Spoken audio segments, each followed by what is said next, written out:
Здрасте, меня зовут Рустам, я генеральный директор компании Барнова. Наша компания производит продукты для аудитории, которая сама себе позаботиться не может. Сейчас мы занимаемся развитием бренда BOWOW. Это натуральное сбалансированное питание для домашних животных. И строим высокотехнологичное производство ИО-1 с производственной мощностью более 50 миллионов килограмм в год.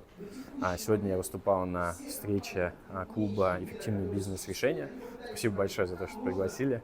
Отличная атмосфера, очень крутые спикеры, приятная аудитория. И я думаю, что мы встретимся еще не раз.